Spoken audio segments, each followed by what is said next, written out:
Hit it.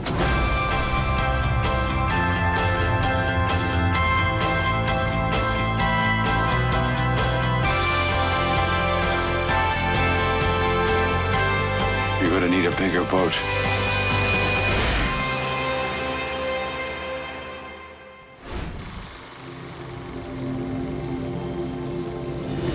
We started preservation and restoration on the film analog level back in the early 90s.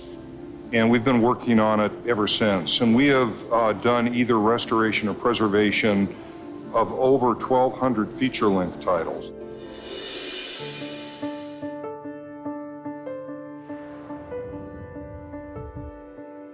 There's a selected group of titles that we're working on now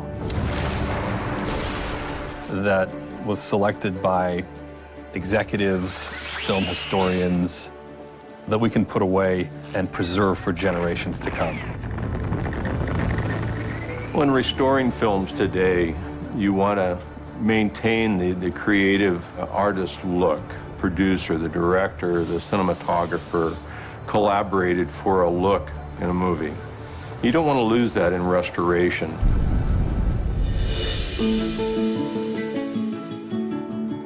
We're not altering the filmmaker's vision, but we are removing things that are detrimental to the experience, that may be distracting. Now, we have tools to be able to deal with that.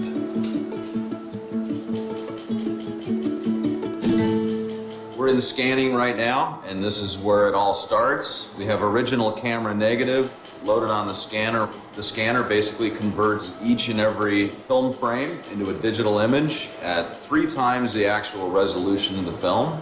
Now that we're scanning off of the original negative at very, very high resolution and creating very high resolution digital images, it does things like make grain more apparent. Film grain is one of the things that make film look like it does. We certainly don't want grain to be non-existent and make everything look flat, but where it causes an objectionable or distracting aspect of enjoying the film, we do want to manage it. That I could shoot all of the blue jays I wanted. But to remember, it was a sin to kill a mockingbird. Like, for example, To Kill a Mockingbird, they did a lot of optical push-ins. The camera is not moving in on a character. I got something to say. It's done optically in the lab. So that grain, instead of maintaining the same size, it gets bigger because it's being blown up. And so what we do is we average the grain so it matches the scene before and after the push-in. So the grain is not huge on the push-in. It's the same as the shot before and shot after. Also, an original film element, like an original negative, can be subject to flicker. Flicker sometimes is a fluctuation where the density gets darker, then brighter, almost like lights being turned on and off continuously. Sometimes it's due to a shutter problem in the camera, light leaking through on the film edges, and sometimes it's just because the film has gotten old and has started to deteriorate. There was a serious issue of flicker in All Quiet on the Western Front, but now there's software that can literally figure out the average of the light and dark frames and smooth out that flicker, and I'm really pleased with the results.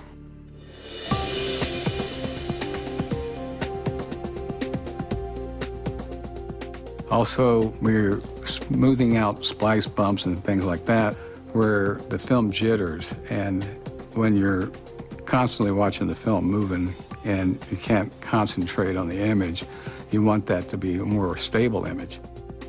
What film stabilization does is it'll lock on to certain key points in the frame that you want to remain stable, and it'll track that through motion and basically hold it still.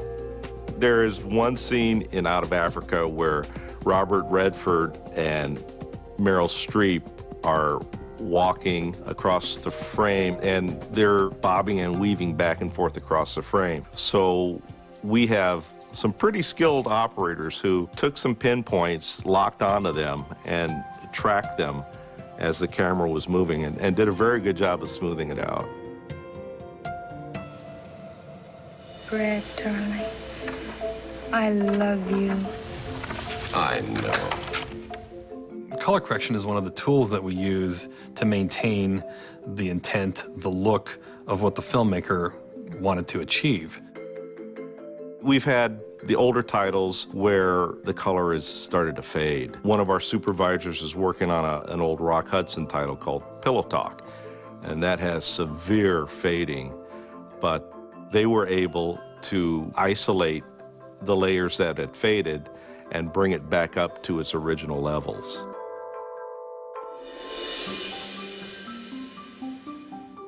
There are times in the preservation process and in the restoration process where we run across a section of the original negative that may have scratches, tears.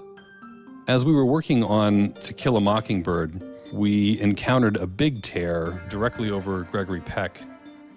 And there were several really challenging tears in Jaws. But today, we have some very powerful editing and restoration systems, and quite frankly, some very, very skilled artists that are able to digitally stitch those images back together and manipulate the images so that the damage is virtually undetectable. It's really amazing stuff.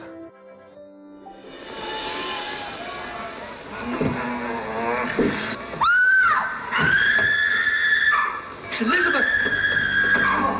Audio is a big part of the restoration process. We're removing things like ticks, crackle, hum, distortion whenever possible, and just trying to clean up the track to bring it back to the way it's really intended to be heard. I am Dracula. There's definitely a couple of examples of where we can do some audio restoration that brings out some of the soundtrack that wasn't really heard in the past. Everything is in order, awaiting your signature. Referring to some of our earlier titles, such as Dracula, where we had a lot of hiss throughout the entire feature.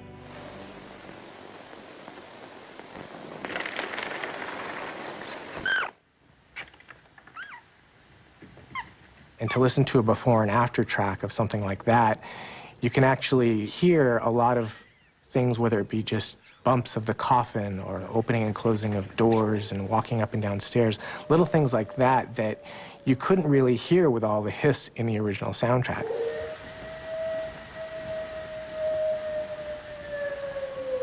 Listen to them. Children of the night.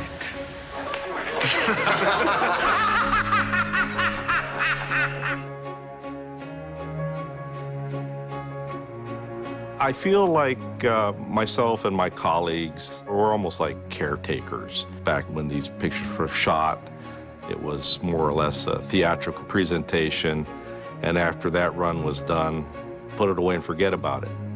But now we're actually preserving this for the ages. It's alive! It's alive! It's alive! It's alive!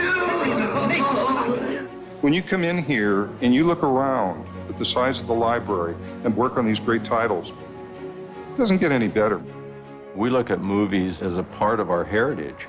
We want to carry that heritage on to not only our children, but our grandchildren. And by investing in it, in the restoration and the preservation of it, they're going to be able to watch 50 to 100 years from now.